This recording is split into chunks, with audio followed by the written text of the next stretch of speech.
Tirumala biogas plant నిర్మాణ పనులు ఘన వ్యర్థాల నిర్వహణపై కీలక రివ్యూ చేశారు టీటీడీ అదనపు ఈవో వెంకయ్య చౌదరి. తిరుమలలోని డంపింగ్ యార్డ్ దగ్గర ఐఓసీఎల్ ఏర్పాటు చేస్తున్న బయోగ్యాస్ ప్లాంట్ నిర్మాణ పనులను వివరాలను టీటీడీ అధికారులు ఐఓసీఎల్ ప్రతినిధులతో సమీక్ష నిర్వహించారు.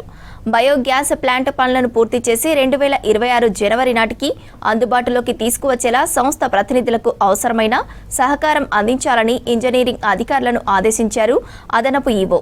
దీంతో పాటు ఘన వ్యర్థాలను తొలగించడంపై కూడా సంబంధిత అధికారులతో చర్చించారు.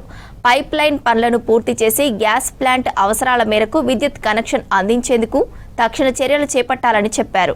గ్యాస్ ప్లాంట్ ప్రాంగణంలో కాలుష్య ద్రవాల నివారణకు అదనపు గల్ఫర్ మెషన్లను ఏర్పాటు చేయాలన్నారు.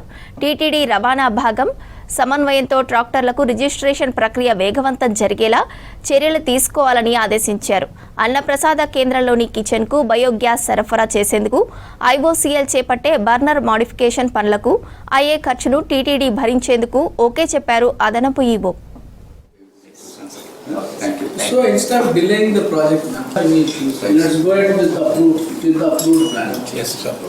So this is the point where the gas goes into the kitchen and we utilize burner for use. So this part will have to be completed at the stage.